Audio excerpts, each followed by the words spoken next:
हे guys, welcome back to my channel ज्याचं नाव आहे विधी विजय वर्ल्ड विवा.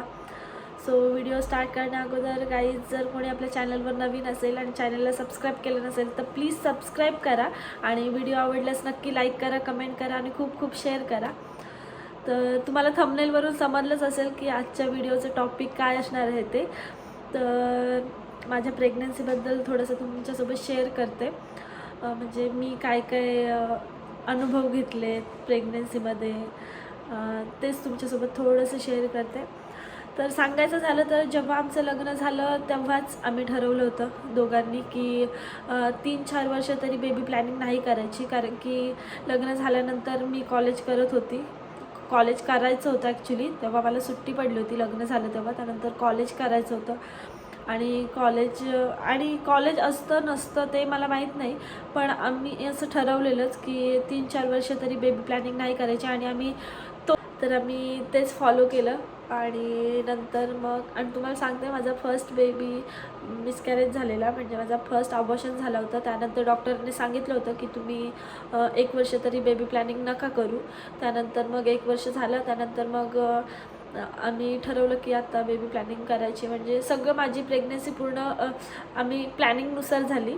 तेव्हा माझं जेव्हा फर्स्ट अबॉर्शन झालं तेव्हा मला असं वाटलंच नव्हतं की मी म्हणजे परत कधी प्रेग्नेंट राहील म्हणून. असं म्हणजे मला वाटायचं की नाही, आता अबॉर्शन झालं ना तर आता म्हणजे नाही होऊ शकत मी प्रेग्नेंट. तर असं काही नसतं काहीच, असं काही नसतं. म्हणजे असं 100%मधलं 1-2% असतील की एखाद्याचं अबॉर्शन झाल्यानंतर त्याला नाही होत, पण असं काही नसतं, होतं. तर नंतर मग झालं. आणि मग जेव्हा मी प्रेग्नंट होती तेव्हा पहिला तर 1 महिना आपल्याला समजतसुद्धा नाही. नंतर जेव्हा मला समजलं तेव्हा गणपती चालू होते आणि तेव्हा आम्ही माझ्या सासरी होतो. गणपती विसर्जन झालं आणि त्याच्या दुसऱ्याच दिवशी मी माझ्या सासूला सांगितलं असं असं आहे म्हणून. ती तर एवढी खुश होती ना बाबा, त्या क्षणापासून तिने मला काहीही काम करायला म्हणजे दिलं नाही. काही म्हणजे काहीच नाही. तुला काय हवं विधी, हे हवं विधी, ते हवं, म्हणजे जे हवं ते किचनमध्ये तर काहीच करून द्यायची नाही. आणि त्यानंतर 3 महिने तर खूप त्रास होतो. तुम्हाला सर्वांना माहीतच असेल, फोडणीचा वास अजिबात सहन व्हायचा नाही. तरी आई लवकर उठूनच जेवण बनवायची. आणि आमच्या गावाच्या किचनपासून आमचा बेडरूम थोडा लांबच आहे, तरी पण फोडणीचा वास थोडा जरी आला ना तरी उलटी व्हायची लगेच. म्हणजे खूप उलट्या व्हायच्या, खूप उलट्या. डॉक्टरने औषधं दिलेली, गोळ्या वगैरे जायच्याच नाहीत. मग डॉक्टरांनी गोळ्या चेंज करून त्याबदली औषधं दिली होती. तर खूप उलट्या व्हायच्या, खूप उलट्या. आणि नवऱ्याचा तर एवढा सपोर्ट होता ना, बिचारा उलट्या केलेल्या त्याही साफ करायचा बिचार. म्हणजे खूप हे होतं. 3 महिने त्यांनी टिफिन पण नाही नेला, कारण की फोडणीचा वासच सहन नव्हता. जास्त करून तर सासरीच असायचो. जेव्हा पप्पांना समजलं तेव्हापासून आई पप्पा बोलायची तर इथेच राहा, जाऊ नका, काय काम नको करू, इकडे नको जाऊ, तिकडे नको जाऊ. पण मला उलटीचा त्रास व्हायचा, त्याच्यामुळे 3 महिने तर जास्त काय आम्ही कुठे फिरलो नाही, ट्रॅव्हलिंग पण नाही आणि नसतेच करायची. 3 महिने तुम्ही होईल तेवढा आराम करा, होईल तेवढा पाणी प्या, पण पाणी पण नाही जायचं मला. म्हणजे मी काय खाल्लं की लगेच उलटी व्हायची, पण हां, मी फ्रूट्स खूप खाल्लेत. म्हणजे जसं की मला सहसा ॲपल आवडत नाही, पण मला प्रेग्नन्सीमध्ये काय माहिती, म्हणजे ते बोलतात ना, मला खूप ॲपल आवडायला लागलं होतं, खूप म्हणजे खूप. आणि कलिंगड तर मला पहिल्यापासून आवडतं. सो आई पप्पा मला रोज कलिंगड आणून द्यायचे. सो मी रोज खायचे आणि ॲपल तर एवढे खाल्लेत ना, खूप खाल्लेत. सो 3-4 महिने अशाच उलट्या व्हायच्या. त्यानंतर आणखीन एक गोष्ट, जेव्हा फर्स्ट टाईम डॉक्टरकडे गेलो तेव्हा जसं की मी तुम्हाला सांगितलं, मला वाटलं नव्हतं की बेबी मला होईल म्हणून फर्स्ट अबॉर्शन झाल्यानंतर. तर डॉक्टरकडे जायची तर तेव्हा फर्स्ट टाईम गेली तेव्हा डॉक्टर चेक करत होता. असं म्हणजे ती धगधग होत होती की काय झालं, व्यवस्थित तर असेल ना, व्यवस्थित. मी अशी, डॉक्टर एकीकडे सोनोग्राफी करते, मी सारखी अशी अर्धी उठून अशी बघते काय डॉक्टर बेबी व्यवस्थित आहे ना. काही डॉक्टर असे ओरडतात अंगावर, पण ते वनगे मॅडमकडे माझी ट्रीटमेंट होती, त्या खूप चांगल्या आहेत. म्हणजे व्यवस्थित सांगतात की नाही, तू टेन्शन नको घेऊ, सर्व व्यवस्थित आहे असं वगैरे. मग ते एवढी खुश झाली, सर्व व्यवस्थित आहे सांगलं. बस तेच हवं होतं, तेच ऐकायचं होतं. त्यानंतर मग पुन्हा 15-20 दिवसांनी बोलवलं होतं.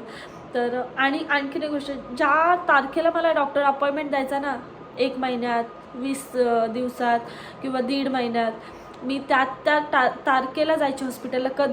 कधीच कितीही मोठा काम असू दे तो बाजूला ठेवून त्या तारखेला जायचीच. आणि विजयची सुद्धा ऑफिसला तो सुट्टी घेऊन मला घेऊन तो डॉक्टरकडे जायचाच.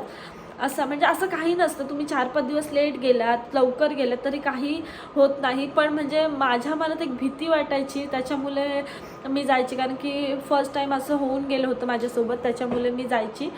आणि खूप मस्त होतं माझ्या प्रेग्नन्सी एक्सपिरियन्स.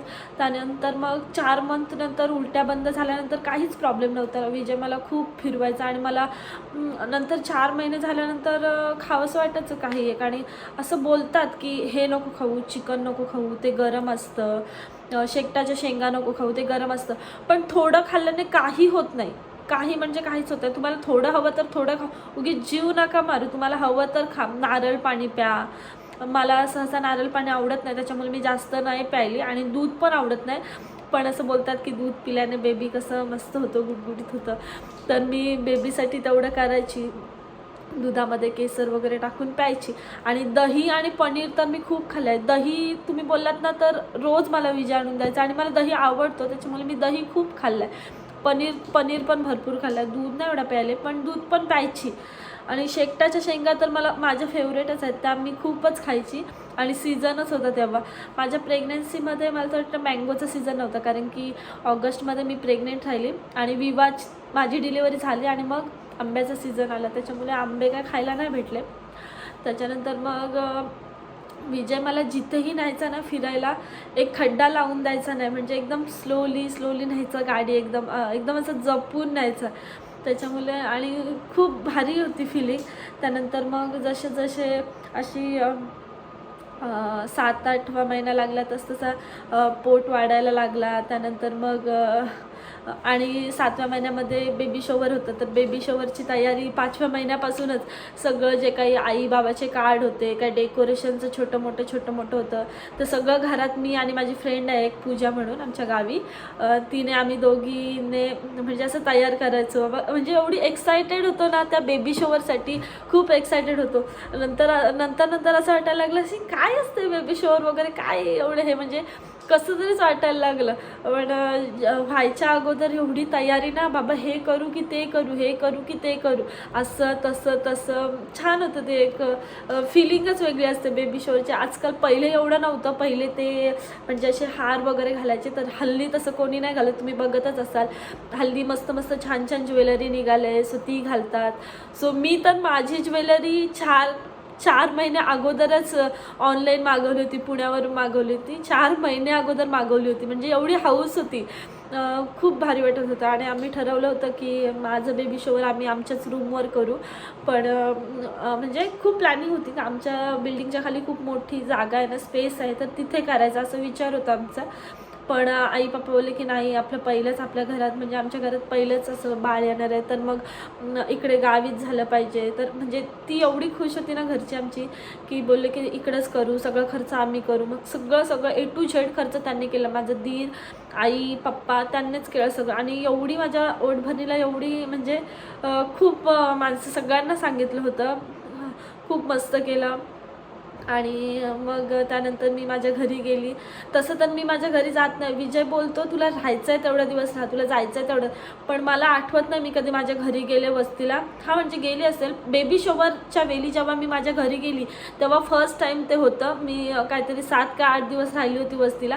आणि ते पण कसं माहीत आहे का, जेव्हा मी घरी गेली बेबी शॉवर होऊन, आणि दुसऱ्या दिवशी लगेच विजय त्याच्या ऑफिसच्या फ्रेंडसोबत गोवाला गेला होता पिकनिकला 4-5 दिवस.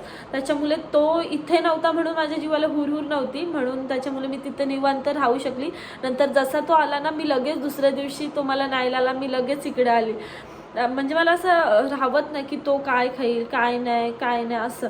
आणि मी नसताना तो गावी पण जात नाही, म्हणजे माझ्या सासरी पण जात नाही. त्याच्यामुळे असं टेन्शन की तो जेवलाय की नाही, काय असं तसं. त्याच्यामुळे मी सहसा नाही जात. आणि जरी गेली ना तरी तो माझ्यासोबतच असतो, असं म्हणजे एकटी नाही जात. आणि त्यानंतर मग लगेच आली. आणि नंतर मी सगळं खायचं, सगळं चायनीज वगैरे. चायनीज तर मला खूप आवडतं. चायनीज तर विजय मला, आणि काही इच्छा झाली ना तरी लगेच आणून द्यायचं, लगेच.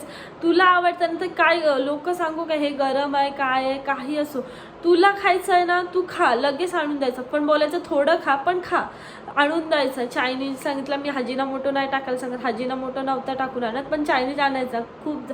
आणि मला मॉलला जायचं आहे, मॉलला घेऊन जायचं, डीमार्टला जायचं आहे, डीमार्ट कुठे नाही नेलं असं नाही, सगळीकडे फिरवायचा. त्यानंतर म्हणजे खूप मस्त होता माझं हे म्हणजे.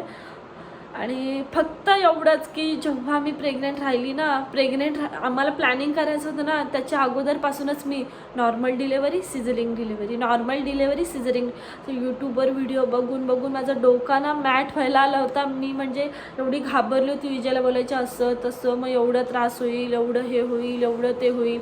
तर मग मी विजयला सांगायची की नॉर्मल डिलेवरी नको, असं तसं, सिझरिंगच बरं, सिझरिंगला त्रास नाही होत, असं तसं. तर मग नंतर जेव्हा, आणि माझी महिन्याची तारीख होती 15 तारीख होती, मला डॉक्टरनी 9 मे दिली होती. पण एक हे सांगते, ट्विस्ट माझ्या प्रेग्नेन्सीमधला. जेव्हा मी प्रेग्नेंट राहिली ना, तेव्हा मला आमचे हे बोलले होते, माझा नवरा बोलला होता की तुझी डिलेवरी ना 15 एप्रिल नाही तर 16 एप्रिललाच होणार. आणि काय जादू, काय मला काहीच म्हणजे काय बोलावं ना त्या गोष्टीला काहीच समजतच नाही. मला ना म्हणजे काहीच होत नव्हतं. आणि 15 एप्रिलला मला 9 मंथ पूर्ण होणार होते. आणि 14 एप्रिलच्या रात्री माझ्या थोडंसं अंगावरून गेलं व्हाईट. तर मग आईला सांगितलं असं असं, आणि आम्ही निघालो जायला. आम्ही अलिबागला गेलो सिव्हिलला 11:30 वाजता. तर ते बोलतात की नाही अजून टाईम आहे बेबी यायला. तर म्हणजे मला कळाच नाही. इंजेक्शन दिले, खूप औषधं वगैरे दिली पेन किलरची, पण मला काही म्हणजे हेच नाही. तर मग शेवटी दुसऱ्या दिवशी डॉक्टरने सांगितलं की नाही सिझर करावं लागेल. तर मग ह्यांचा मूड ऑफ होता की हे बोलत होते की सिझर नको, सिझरला कसं ते आयुष्यभराचा त्रास असतो, तसं नॉर्मलला कसा नॅचरल आहे ते, म्हणजे एकदा झालं होतपर्यंत त्रास होईल पण नंतर एकदम फ्री, काहीच प्रॉब्लेम नाही. पण मला कळाच नव्हतं येत. तर विजयला असं वाटत होतं की मी पहिल्या दिवसापासूनच्या व्हिडिओ बघून जी घाबरली होती ना, त्याच्यामुळे मी म्हणजे कळा द्यायला म्हणजे ट्रायच नाही केलं. पण मला कळाच, आता तुम्ही मला सांगा जर कळाच नाही आलं तर मग त्यात माझी काय चूक आहे? कळाच नाही, हो मला नाही माहिती काय घाबरून कसं असं नाही, पण मला कळाच नाही आलं. तर डॉक्टर बोललं सिझर करावं लागेल. मग ठीक आहे. मग 9चं टायमिंग दिलं होतं सिझरिंगचं, 11 वाजता मला नेली. आणि तरी पण मी एवढी घाबरलेली ना, खूप घाबरली होती. ती बाजूची होती ती तर खूप रडत होती एक बाजूला. मग आम्हाला दोघींना सोबतच नेत होते सिझर करायला. तर मी माझ्यात ना म्हणजे त्रास सहन करण्याची सहनशक्तीचं लिमिट खूप कमी आहे माझ्यात. मी जास्त काही सहन नाही करू शकत. तर मग तिला नेली. तर मग डॉक्टर आम्हाला दोघींना सोबतच नेत होते. तर मी डॉक्टरांना बोलली, मी खूप रडायला लागले. डॉक्टरांना बोलली की मला नको, पहिले तिचं करा मग माझे. तर डॉक्टर बोलते असं का? म्हणलं नाही पहिले तिचं करा. म्हणजे मी असं का बोलत होती की हां तिचं सिझर केलं की मी तिला विचारेल का बाबा तुला त्रास झाला का, त्याच्यामुळे मी भीतीने मी बोलत होती की पहिले तिचं करा. तर मग तिचं सिझर करायला नेली, तिच्या पोटाला अशी कटिंग मारली. तर तिचं जिथे ऑपरेशन करत होतं ना, आणि मी बाहेर होती, तर मला त्या भिंतीला लाद्या लावल्या होत्या. त्या लाद्यांमध्ये क्लिअरली दिसत होतं तिचं ऑपरेशन कसं करतात ते. तर मी बघते, मी अशी रडतच होती आणि मी बघते तर ती म्हणजे काही रिॲक्शनच नाही, ती आपली शांत होती. तर म्हटलं अरे हिला त्रासच होत नाही वाटतं. तर मग नंतर थोडी भीती जायला लागली. नंतर माझी वेळ आली. नंतर मग मला नेलं.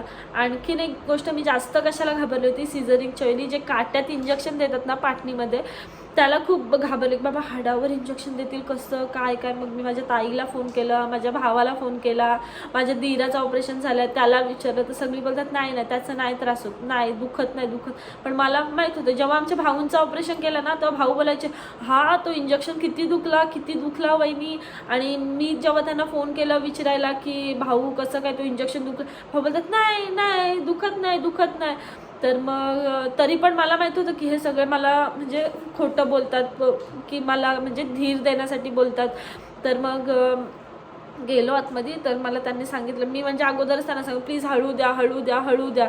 तर ते मला बोलतात हे बघ तू जर व्यवस्थित म्हणजे हल्लीच नाही तर तो व्यवस्थित जाईल, आणि जर तो हल्ला गेला नाही आतमध्ये इंजेक्शन तर पुन्हा द्यावं लागेल आणि 3 वेळेला जर ट्राय करून तो सुई नाही गेली आतमध्ये तर मग सिझर नाही होऊ शकत, मग पुन्हा थांबावं लागेल. तर मग मी राहिली तर मला काही समजलंच नाही. असं इंजेक्शन घातलं आतमध्ये आणि बाहेर काढता क्षणी मी इकडे म्हणजे गुंगी चढली आणि लगेच त्याने कापायला घेतलं. आणि हे म्हणजे मी किती पाय उचलले, म्हणून पाय असे जडजड का होतात.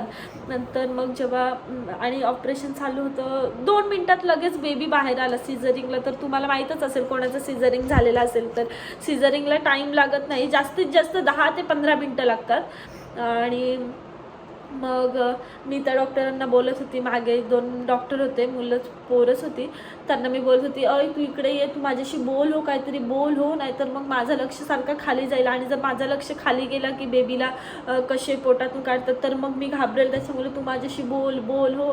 आणि जसा बेबी बाहेर आला ना तेव्हा बेबी बाहेर आल्या मी त्या डॉक्टरांना सांगते की माझा नवरा बोलला होता की तुझी डिलेवरी 15 तारखेलाच होईल.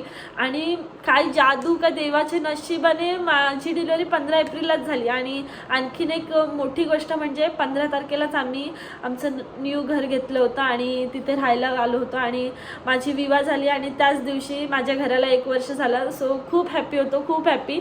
आणि ती रडलीच नाही झाली तेव्हा. त्यानंतर मी डॉक्टरांना बोलले की मला दाखवा. तर मग त्यांनी माझ्याजवळ, मी डायरेक्ट अशी उठली, तर अगं तुझं ऑपरेशन चालू आहे. तर मी तिला असं स्पर्श करता क्षणी ती रडली. एवढं भारी म्हणजे आई होण्याची जी फिलिंग असते ना ती तेव्हा समजली. म्हणजे ते बोलतात ना की आई होणं म्हणजे बाईचं दुसरं जन्म असतं. खूप भारी फिलिंग होती खरंच. आणि मग नंतर ती झाली आणि मग तिच्या बाबांना आतमध्ये बोलवलं, माझ्या नवऱ्याला आतमध्ये बोलवलं. तेव्हा तो आला, विधी आपल्याला विवाह झाली. बापरे, जगातलं म्हणजे सर्वात मोठं सुख बोललं तरी चालेल, एवढं भारी ते होतं ना. म्हणजे ते वाक्य त्याच्या तोंडातून ऐकलेलं, म्हणजे तो पण एवढा खुश होता, मी एवढी खुश होती. म्हणजे मला आता बोलताना पण एवढं हे कसं तरीच होतं ना, खूप भारी वाटत होतं. आणि नंतर मग हां, तर तुम्हाला सांगते, विजय बोलला की हां विधी आपल्याला विवाह झाली. तर आम्ही बेबी प्लॅनिंग करायच्या अगोदरच ठरवलं होतं की मुलगी झाली तर काय नाव ठेवायचा, मुलगा झाला तर काय नाव ठेवायचा. तर सो एवढंच होतं. नंतर मग पहिल्या दिवशी तर तिला काय माझ्याजवळ दिलं नाही, कारण की मला हलता पण येत होतं. आणि गाई जसं सीझर एवढा भारी वाटला, मी विजयला सांगितलं मला काहीच त्रास नाही झाला, काहीच. आणि जसा जो इंजेक्शनच्या ह्या नॉर्मल व्हायला लागलो मी, तसं जे दुखायला लागलं, ते टाके एवढे दुखतात ना बाप रे. त्यावेळी असं वाटायला लागलं की बाबा नॉर्मल झालं असतं, एकदा बेबी बाहेर आलं की झालं, सुटलो. पण तो जो सीझरचा त्रास आहे ना सिरियसली. आणि लोक बोलायची काय थंडीमध्ये खूप त्रास होतो. तर मी विचार करायची का बाबा थंडीमध्ये त्रास होतो म्हणजे थंडीमध्ये एवढं नक्की काय होतं. तर खरंच थंडीमध्ये एवढा त्रास होतो ना, पाय वगैरे दुखतात. आणि तो जो इंजेक्शन एवढा दुखतो ना, असं सॉरी, झाडू मारायला जरी गेलो ना तरी कंबर दुखते, खूप त्रास होतो. सो जास्तीत जास्त करून जर होत असेल नॉर्मल डिलेवरी तर नॉर्मल डिलेवरीसाठीच ट्राय करा तुम्ही, सिझरिंगवर नका नेऊ. विजय मला अजूनपर्यंत आणि मला आयुष्यभर ऐकवून दाखवणार आहे की तू घाबरलीस, तू त्या व्हिडिओ बघायचीस ना नॉर्मल डिलेवरी, सिझरिंग डिलेवरी, त्याच्यामुळे तुझी डिलेवरी नॉर्मल नाही झाली आणि तुम्हाला आयुष्यभर ऐकवूनच दाखवणार. पण तसं काही नसतं, व्हायचं तेच होतं. आणि मी असं बोलतात की पहिलेच्या बायका किती काम करायच्या, त्यांची नॉर्मल, हां ते खरं आहे करायच्या. पण मला असं वाटतं ना की असं काही नाही की तुम्ही कितीही काम करा, काही नका करू. मी 3 महिने आराम केला, हे मी तुम्हाला सांगते. पण त्यानंतर मी इकडेच होती पेंडल्यात. दोघांचं काम असो वा 4 लोकांचं काम असो, काम तर कामच असतं. म्हणजे भांडी झाली का ती घासणंच आहेत, कपडे झाले का ते घासणंच आहेत. 4 असो वा 6 असो, ते कपडे घासायलाच पाहिजे. कपडे जेव्हा मी प्रेग्नेंट राहिली तेव्हापासून मी मशीन बंदच होती माझी 9 महिने. मी बसूनच कपडे धुवायची, लादी पण मी बसूनच पुसायची. तरीही एवढं करायची. जेवली की वॉकला जायची, दुपारी फिरायला जायची, सकाळी जायची, किती चालायची बोला. काय काम काही नाही केलं ना का, काच पुसायची, वर चढून फॅन पुसायची, सीडी लावायची आणि फॅन पुसायची, एवढं सगळं म्हणजे काम करून सुद्धा माझं सिझरिंग झालं. तर आता तुम्हीच सांगा, असं काही नसतं. सो पाणी जेवढं होईल तेवढं प्या. मी पाणी खूप कमी प्यायली होती, त्याच्यामुळे मला पाण्याची थोडी कमी होती. पण नंतर मला डॉक्टर हां काहीतरी दुसऱ्या वेळी मी जेव्हा हॉस्पिटलला गेली 2 महिन्यात का 2.5 महिन्यात, तर डॉक्टर बोलला की पाणी भरपूर पीत जा, पाणी पीत नाहीस तू. बाळासाठी एवढी पाणी प्यायची भरपूर प्यायची पाणी. आणि नंतर काहीतरी 4थ्या काय 5व्या महिन्यामध्ये माझ्या बेबीचं वजन पण कमी होतं. तर डॉक्टर बोलला की वजन कमी आहे बेबीचं. तेव्हा मी खूप घाबरली होती तेव्हा तर मग डॉक्टर वगैरे बोलले की केळी खात जा, फळं वगैरे खात जा. तर मग आणि जी मी सगळी बोलायची की केल्याने वजन वाढतं. तर मी केळी एवढी खायची ना, इलायची केळी खायची, त्याने सर्दी वगैरे नाही होत. इलायची केळी एवढी खायला स्टार्ट केली की दुसऱ्या वेळी गेलो तर डॉक्टर म्हणते बेबीचा वजन एवढा कसा वाढला, एवढी म्हणजे खाल्ली का. तर भीती हो मनात की बाबा कसंही होऊ दे, मला त्रास झाला तरी चालेल पण बेबीचं व्यवस्थित होऊ दे असं.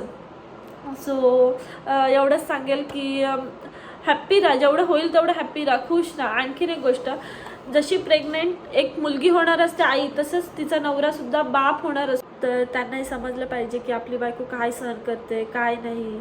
तर त्यांनीसुद्धा थोडीफार मदत केली पाहिजे, हातभार लावला पाहिजे कामामध्ये आपल्या बायकोला. तर तुम्ही सगळे विचार करता. सो मी काय डॉक्टर नाही आहे, जे मी अनुभवले ते मी तुमच्यासोबत शेअर केलं. तर यामधून काय घ्यायचं आहे काय नाही हे तुमच्यावर आहे.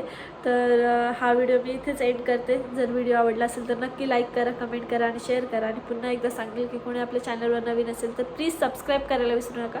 भेटूयात आपण एका अशा नवीन व्हिडिओमध्ये. तोपर्यंत बाय बाय.